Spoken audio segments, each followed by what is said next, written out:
Right, good morning everybody. Welcome to today's Cabinet on Tuesday the 18th of January. I'm Spencer Flower, I'm Leader of Council and I should be chairing this meeting today. Virtual committee meetings continue for January, and for today's Cabinet meeting, when a decision is required, the appropriate portfolio holder will make that decision, and after taking into account the views expressed by the wider Cabinet membership. So a quick roll call. Peter Wharf, who's Vice Chairman, Ray Bryan, Graham Carr-Jones, Tony Ferrari, Jill Haynes, Laura Miller, Andrew Parry, Gary Suttle and David Walsh are the members of the Cabinet, and officers in attendance today, Matt Prosser, Aidan Dunn, John Selgren, Teresa Levy, Vivian Broadhurst, Jonathan Mayer, David McIntosh, Kate Critchell, and the producers today, Judy Saunders and Pauline Weld. And we will have other report authors present as well in case they're needed for any detailed questions. So apologies, Kate, we haven't got any, have we? No, Chairman, there are no apologies. Thank you. Declarations of interest? I'm not aware of any, but as always, if anything crops up you feel you should have said something about, then please make me aware. Item 3, which is public participation. We have one question today from Mike Allen regarding the local plan, and Matt Prosser will read it out and then we'll get a response. So over to you, Matt. Thank you. Thank you very much indeed, Councillor Flower. So question from Mike Allen. First, may I wish the Cabinet and officers a happy new year. The publication of the Dorset and BCP Local Housing Needs Assessment from ISENI, along with the BCP Housing Land Availability Assessment, brings a wealth of new information to the local planning process in both authorities. In particular, based on the exceptional circumstance of out-of-date migration data, an important option is offered to BCP Council by ISENI in the second volume of the Local Housing Needs Assessment, to reduce its standard method housing target from an unrealistic 2,667 dwellings per annum, DPA, to 1,580 dwellings per annum.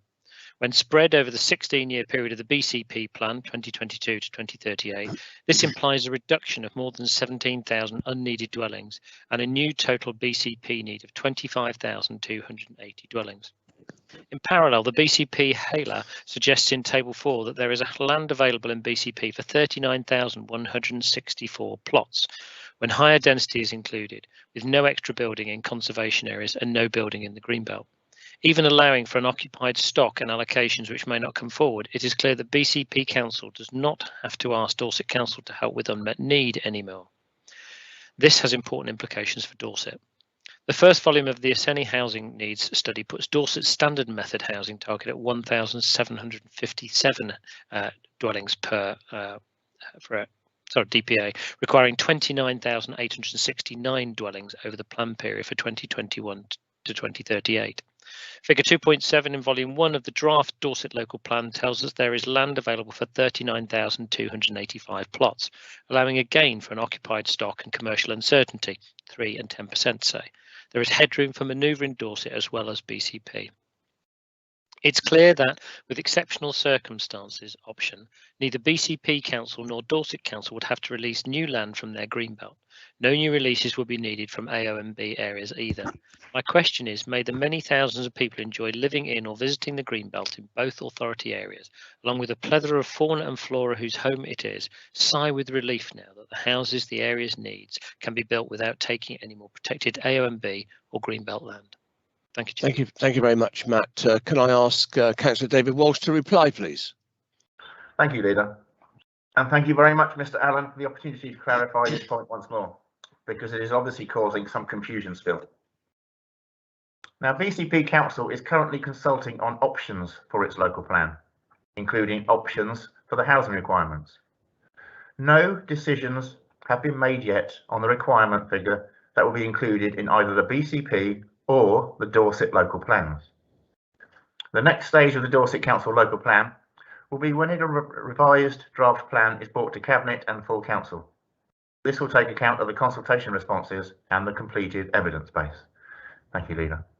Thank you very much, David. We move. As I said, there was only one question from the public today, so we'll move on to questions from members, and there aren't any today. So we can go on to agenda item 5, which is the forward plan. It's for noting, colleagues, as we know, it's a Cabinet 4-monthly rolling forward plan. Lots of stuff. I can see that the March meeting is quite busy. We'll have a look at that outside the meeting just to make sure we manage our workload through the coming months. But any comments from anyone, or can we accept it as presented? Agreed. Agreed. Thank you very much. Let's move on to agenda item 6 now, which is the council plan performance report October to December 21. I'll invite Jill Haynes. Jill. Thank you, Leader. Good morning, everybody. My name's Jill Haynes. I am the Cabinet Member for Corporate Development and Transformation. I'm pleased to provide this update report for the period October to December, in other words, Q3 for the Council. Since the last report, which was given at Cabinet, which was June, the Council's performance measures have been made publicly available, which I think is really a positive step. And they can be seen, as it says at the bottom of this paper, the People and Health Scrutiny Dashboard and the Place and Resources Dashboard. The report shows a considerable number of good news stories as we're moving forward against our priorities.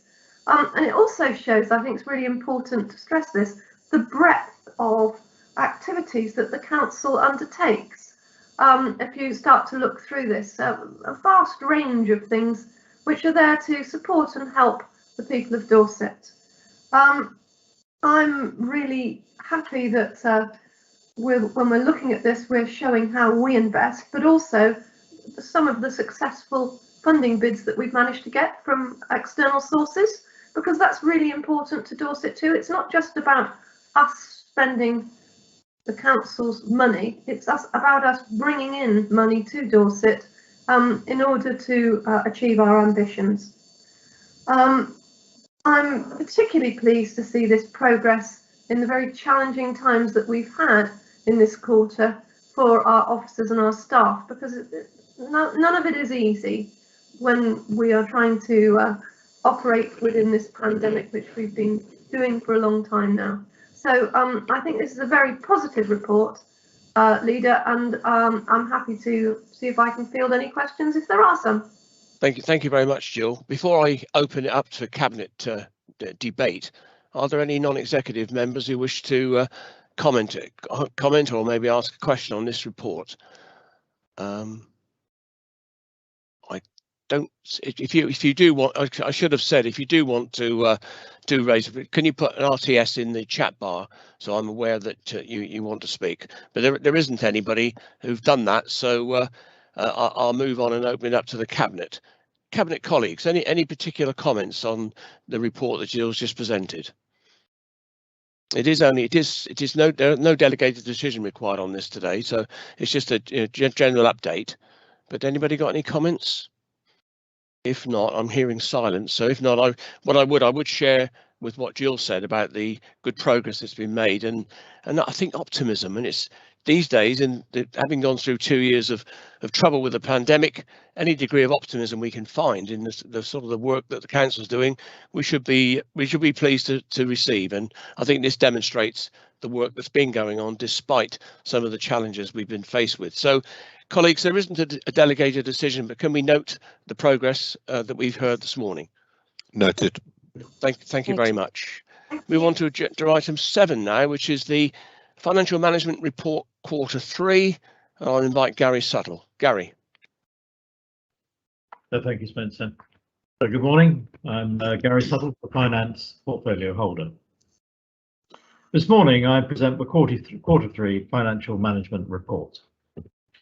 As you know, the first quarter revealed a disappointing projected outcome for the year, and I know that since that, we have all worked exceptionally hard to address the issues that this highlighted. I thank all portfolio holders and everyone in finance and beyond for their commitment to this work. I'm pleased to report today that the projected outcome is now down to a figure of 1.297 million, very much lower figure, and I hope that this will give us the impetus to reveal a virtual break-even figure at the end of Q4. To be able to work within budget has been a long-held goal for all. The headline figures are shown at 11.1 of the report, with both adults and children under pressure, but also placed this year as we strive to maintain services at their current levels. We've seen improvements in a number of areas that contribute to a reduction, and these are detailed in the report, but as headlines, I can mention underspends in other social care budgets, fostering, improvements in income across housing and adult care, external funding increases, commercial waste due to recycler prices, lower finance costs, and in-year collection rates for council tax have improved. However, we must not forget that this year's financial position has been supported by 8.6 million of one-off funding from the government. We're unlikely to receive similar COVID support funding from government next year, which is why next year will continue to be a financial challenge to us.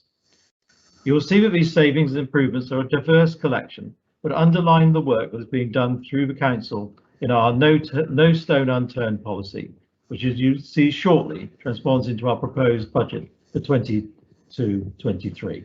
Thank you. Thank you very much, Gary. Non-executive colleagues, any comments? I don't see anything in the chat bar.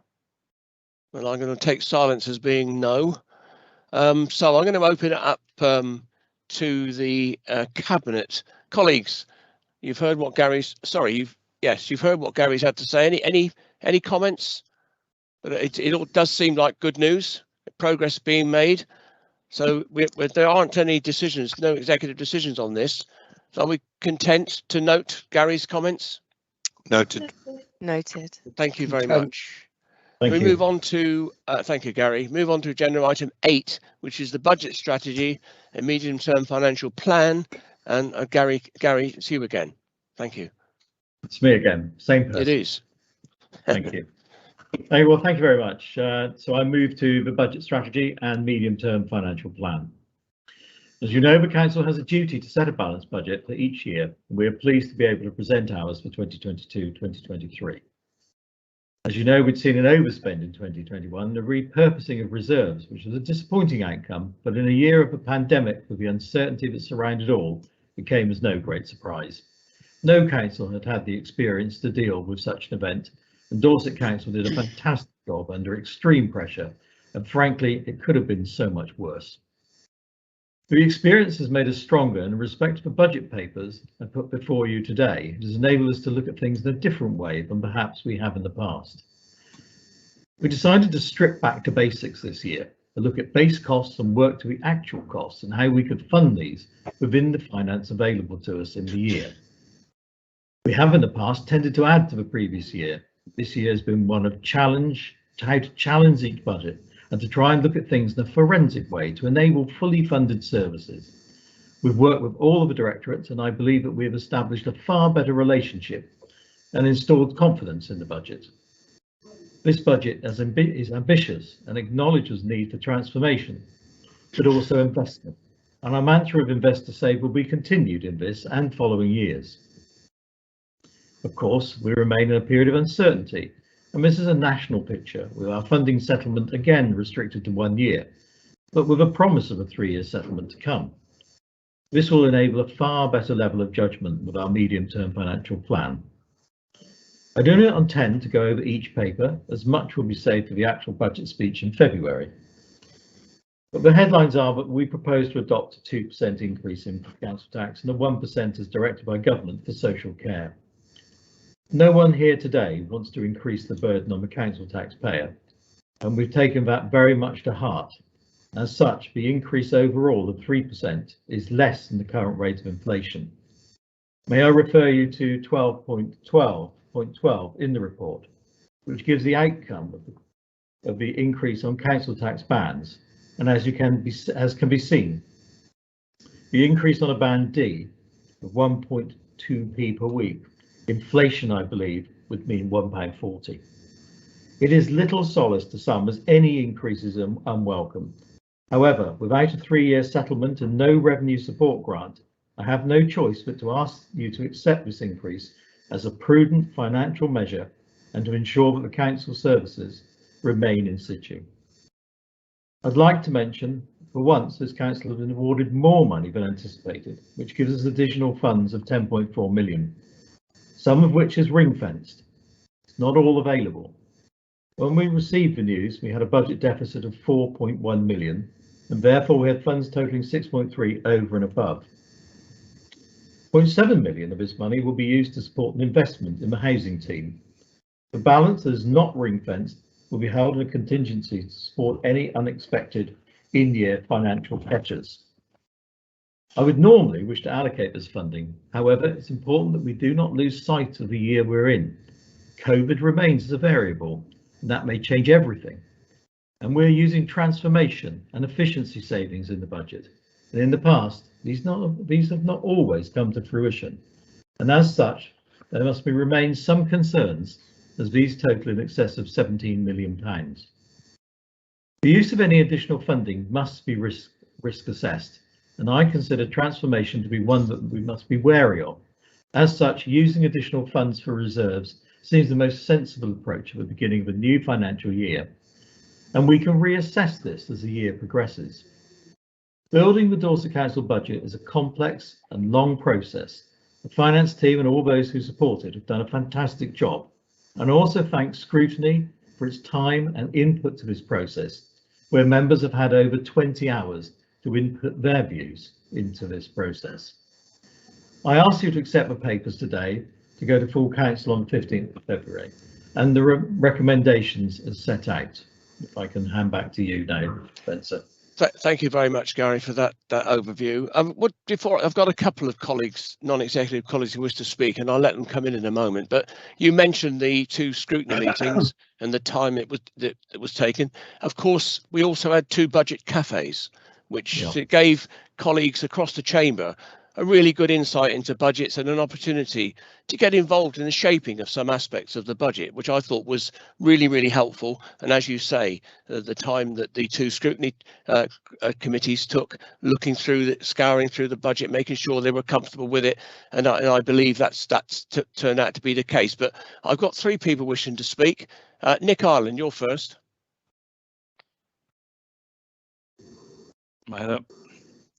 There you go. Thank you.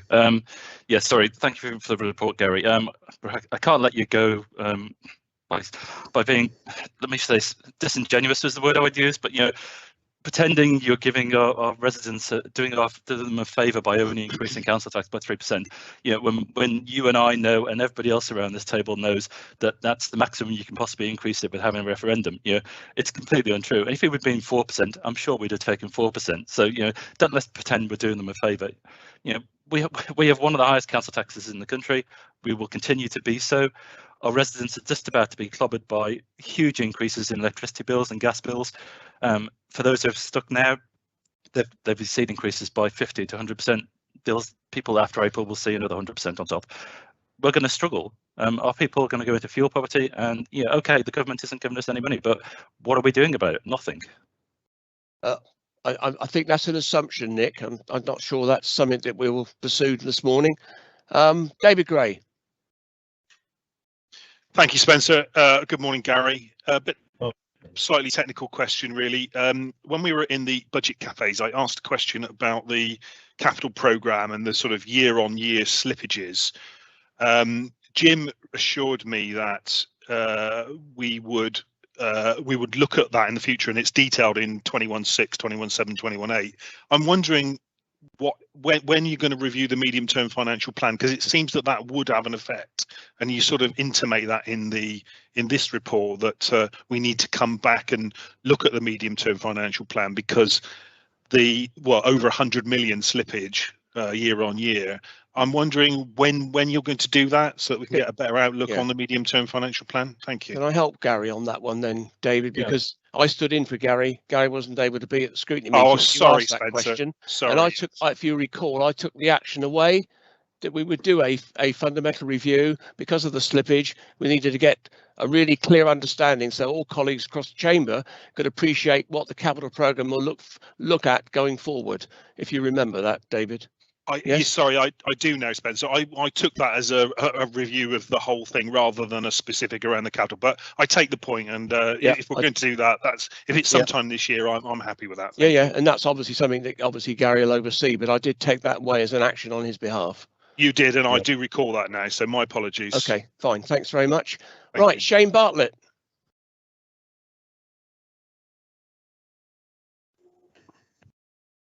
Thank you. Councillor Flower. I just wanted to raise a small point in the appendix at 29. The capital programme, there is a need to continue to keep the council's capital programme under review in terms of its affordability in alignment with council's priorities, which has been agreed.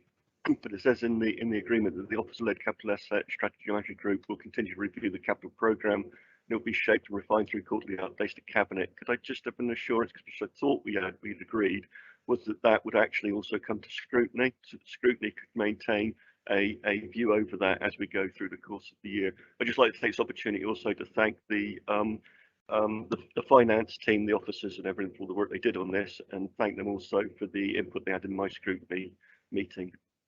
Can I deal with that, Gary? I think thank you very much for your point, Shane. That was part of my response during the scrutiny meeting. Clearly, as it came away from scrutiny, you endorsed the point that David made at the meeting. I said I'd take it away. Therefore, it would have to come back to you so you could have an oversight as to what it now looks like once the review's taken place. Yep, that's great. Thanks. Okay. And thank you. Okay, good. Gary, do you want anything to add to what I've said? Not really. I think Shane brought up the thing that the work we continue to work with scrutiny throughout, and I'm sure I want just to reassure him of that. Perhaps with Nick, a more detailed response, probably not appropriate today, but one of the things that did come out of scrutiny, and it was mentioned, I believe, by a number of people, was the fact, are we allowing enough for inflation? And it's by taking the 3%, which is just below 3% increase, I acknowledge that it is the maximum. However, all around us, inflation is going to rage at a much higher level. Bear in mind that we do have pay awards. We have staff who've worked throughout COVID very, very, very hard, deserve pay awards. And what we're doing is we're trying to protect the services that this council provides to the council taxpayer. And what I was trying to say is that we're going to protect those services with a 3% increase, despite the fact that around us inflation is already running at 4.1. And I don't want to put it up any more than anybody else does, and I acknowledge that, Nick, but this is the only prudent way of protecting this council and the people of Dorset long term. Thank you. Yeah, thanks for that, Gary. Right, so I go to no other non-executive people seeking to ask a question, so I'm going to go to Cabinet. Colleagues, you've heard Gary's overview of as he presented the report today. Has anybody got any particular questions or comments from the Cabinet at this stage? I know it's one of these things where clearly there'll be a bigger debate when we get to full council on the 15th of February, but there might just be something colleagues want to comment on. If not, I shall, given the nature of the recommendation, I'm going to ask Gary to read out the recommendation in full. So if I'm not hearing anybody wishing to speak, so Gary, can I invite you to read out the recommendation so I get a minded view from colleagues, please? Absolutely. So it's quite complex in so much as there are 10 recommendations within the report, and as you've all seen, there's an enormous amount of information within the report. But I'll just read 1 to 10, and if anybody wants to stop me or Spencer anything happens, please do. Okay. So recommendation is Cabinet is asked to agree and to recommend to Council: 1, the revenue budget summarised in Appendix 1. 2, the increase in general council tax of 1.998% and 0.996% in the social care precept, providing a Band D council tax figure for Dorset Council of 1832.67, an overall increase of 2.994%. Item 3, no change to the current scheme for local council tax support as set out in this report. Item 4, the capital strategy set out in Appendix 3 and the capital programme set out in Appendix 4. 5, the Treasury Management Strategy set out in Appendix 5. 6, the assumptions used to develop the budget strategy and medium-term financial plan are set out throughout this report and summarised in Appendix 6.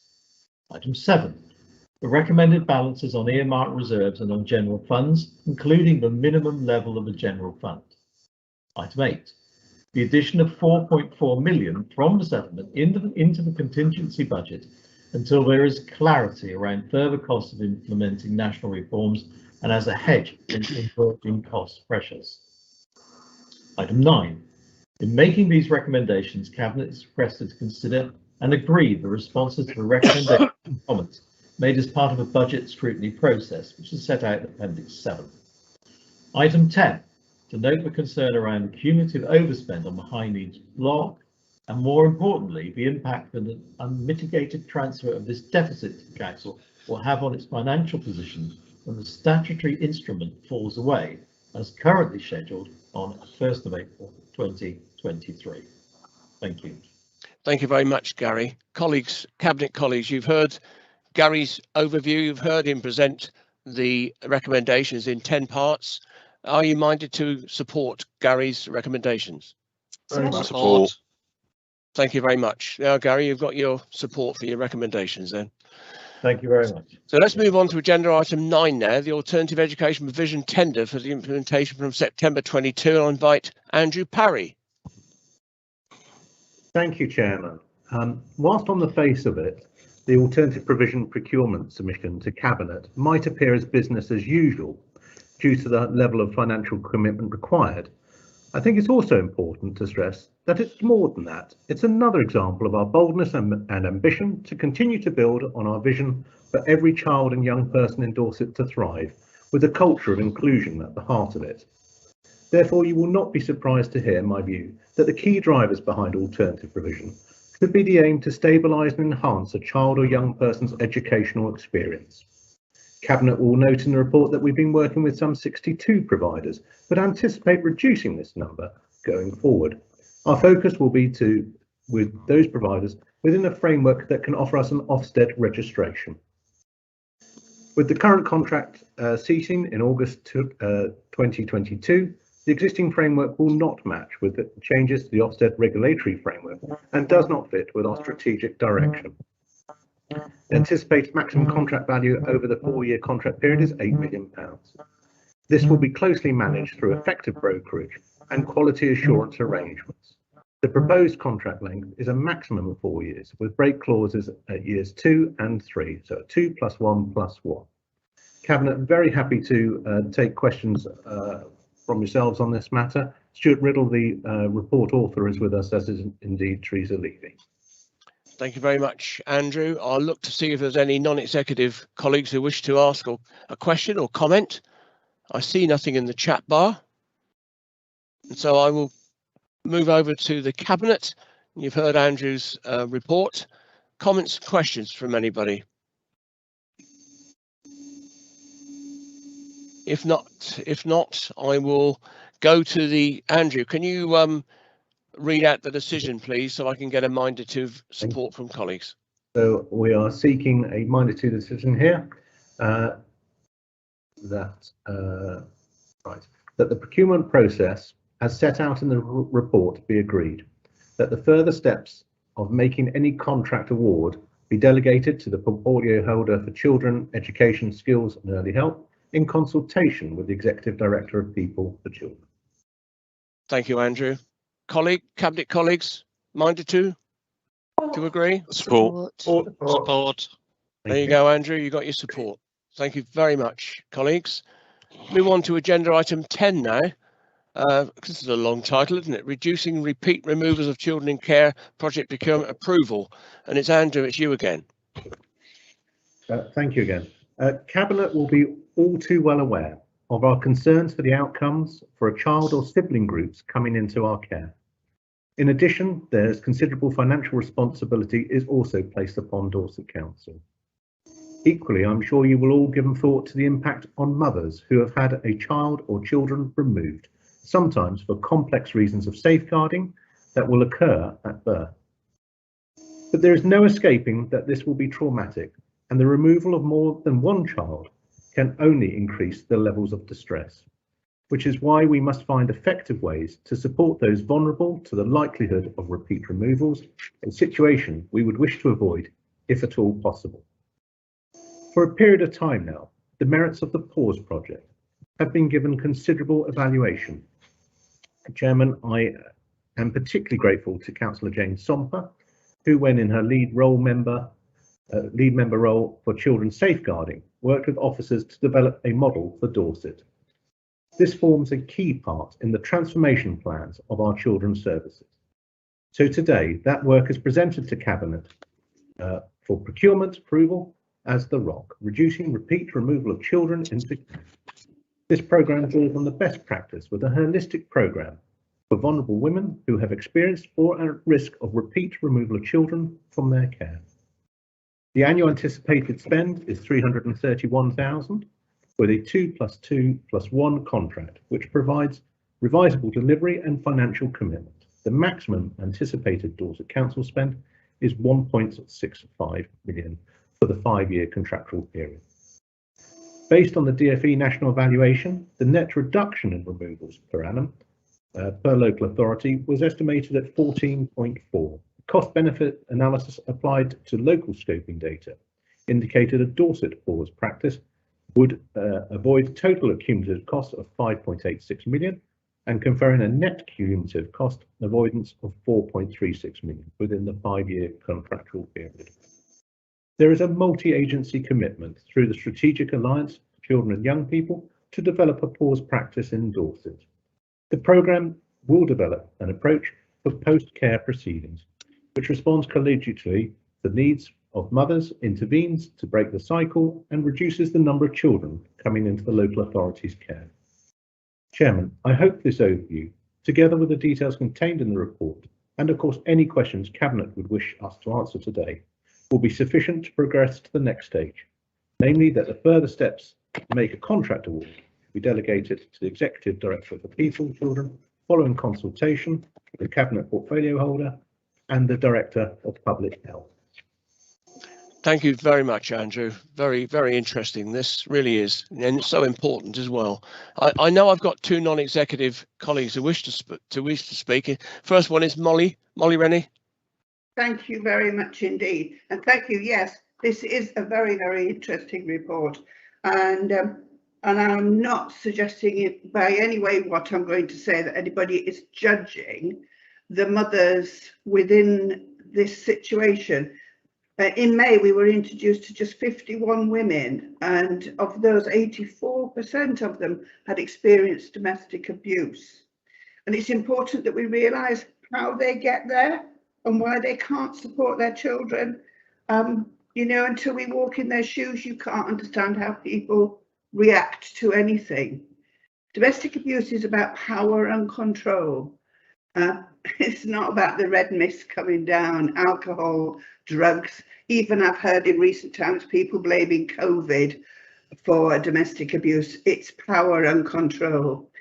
And the people who have the power in this case is the perpetrator, the man, over this vulnerable woman, invariably of childbearing age. Within an abusive relationship, there is absolutely no choice whatsoever. Taking part in risky behaviour is quite normal within an abusive relationship. You know, it's drugs, alcohol, sexual relationships, and not being able to prevent pregnancy. The child in the womb is so often in danger of adverse trauma before they are even born, even though they're not seeing and not actually hearing what's happening in that room. Choices have been made by the perpetrator long ago. That person, I'm going to say male, he, because we're talking about women and children, he will choose, if possible, a vulnerable woman because he can then have that power over her. Even if a strong woman is managed to be drawn into this, she will become vulnerable and it will just take longer and longer. Spencer spoke earlier on about optimism within this council. And I have to say, and my colleagues and people will know how often I say this, I see a huge amount of optimism in this new council around the work around domestic abuse and supporting women and children and male victims of domestic abuse.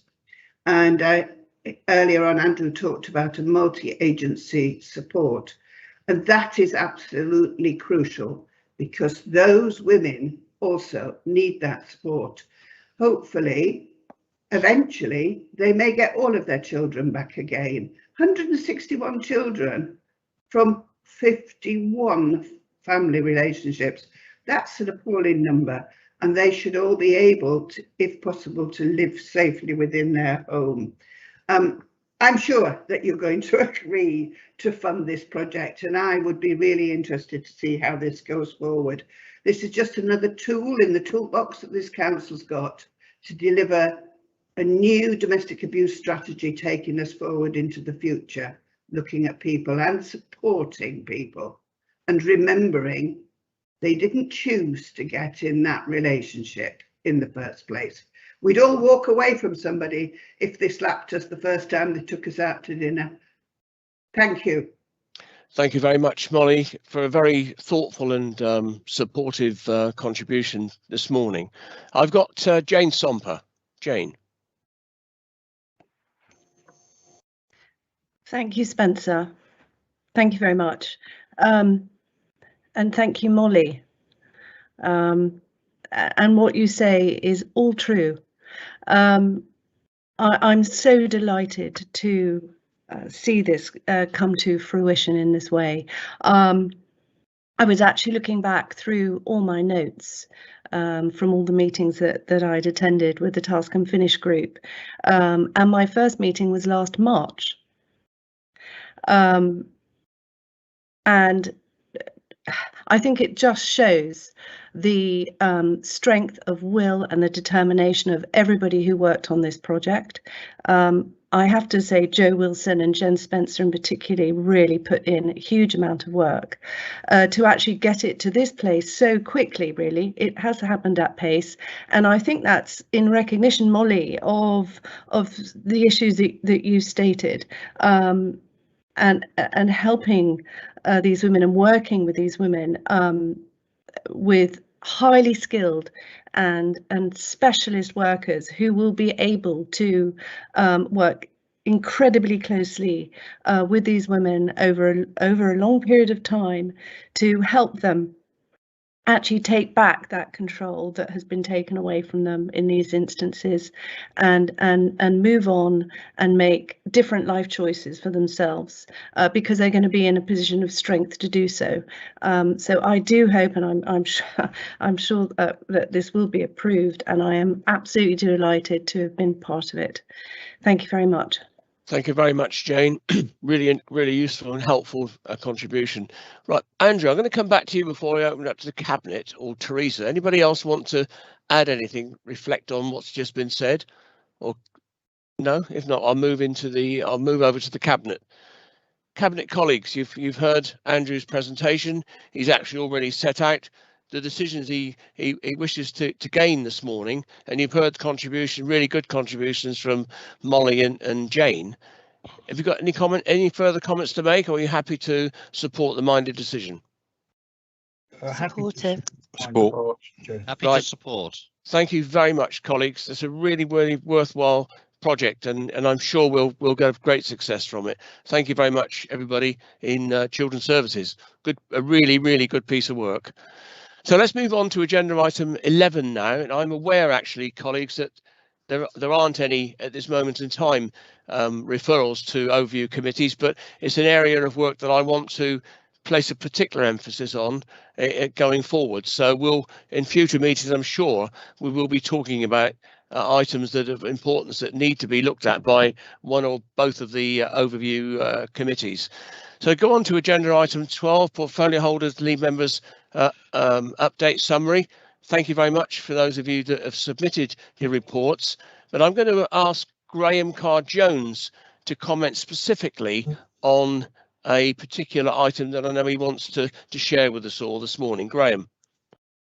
Thank you, Chairman, and obviously giving me the opportunity to speak is I won't miss this one because this is an important year ahead for housing. As you will all agree that housing is one of the 5 planks of the council's plan, and having a decent, safe and affordable home basically underpins much of what Dorset residents need in order to thrive.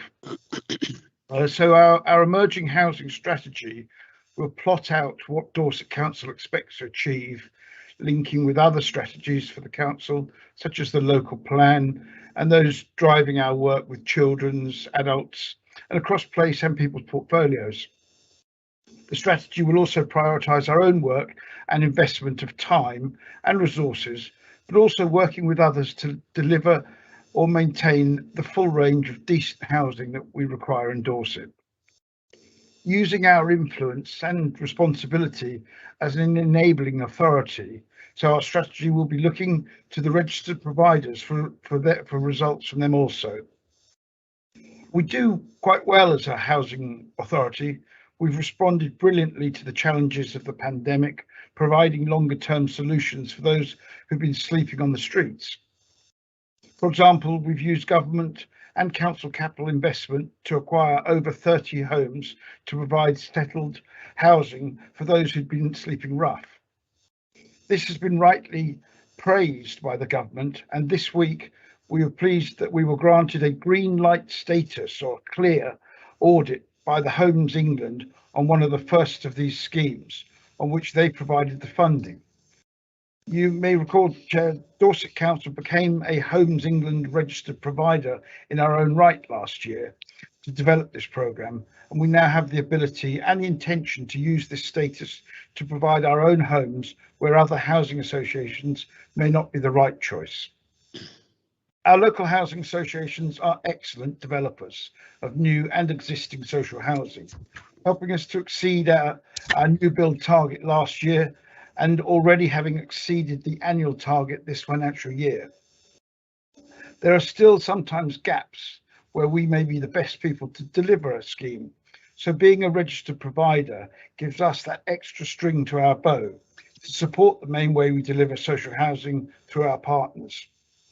We've also had great success in working with our excellent charity and volunteer sectors and partners, and it's great to see that we've been able to support and enable small groups such as the bus shelter to expand and provide much needed new homes for their clients. You may have also seen on the local news last week of the Safe Sleep Winter Programme and the shelter at the Riviera Hotel. The Lantern charity runs that project along with our housing team, bringing in a combination of charity, council and national government funding to make that work excellently. Our excellent housing team have excelled in improving the way we do our day job, delivering major projects to transform the housing allocations and letting system and to launch our strategy for the homelessness and rough sleepers. Chair, we also do excellent work to help improve the standard of private rented housing, and this underpins all that we do. And I look forward to a really brilliant year with the housing team rightly set at the centre of our plans as a council. Thank you for that opportunity, Chair. Thank you very much, Graham. I think that's, again, I use my word optimism again, because I think it's very really optimistic outlook that you've just put across to colleagues. Really useful. Jill Haynes.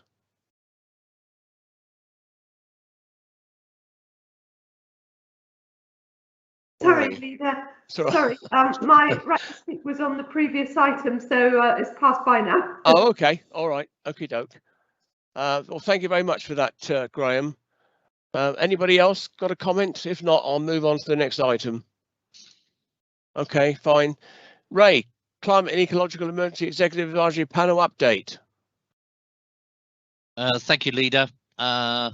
I'm pleased to report the decarbonisation of council-owned buildings continues at a pace. Low Carbon Dorset is working hard to support applicants who wish to reduce their carbon footprints by giving them grants for work. Recently, we've been very supportive of an applicant who wished to produce green hydrogen. I'm pleased to report that he has managed to raise the rest of his funding to support his application to us, so that project is now going ahead at speed. I'd like to point out that Tom Munro from the AONB, who is the AONB manager, is working with the farming community, giving both advice and financial support as farmers work towards making their farms reduce carbon emissions. We've given help on support such as items like soil heath training programme, restoration of species rich grassland using native seed, on tree planting and woodland management. We've given support for the collection of soil carbon data to inform future land management and support on rewilding projects. There's many items of business as usual, which includes working on ensuring that replacement of our own fleet is in line with future requirements, bearing in mind that there is still an issue with the heavier vehicles on batteries, where it reduces to a great extent the amount of payload they can carry. So we're working with different companies now on how we can find alternative fuels for those. Highways continues to look at reducing even further their carbon footprint using low temperature blacktop applications where possible. And green space continue to look at works we deal with on our estate, reducing the need for petrol and diesel equipment. Many of our tools now are battery powered.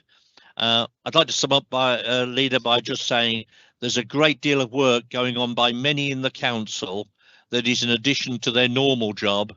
It's all very well us saying, you know, like with the 19 million we got from central government on the decarbonisation of the council buildings, but the work that has been done across the council by property and assets and virtually every single section of the council will result in this council heading towards the target date of 2040 with confidence.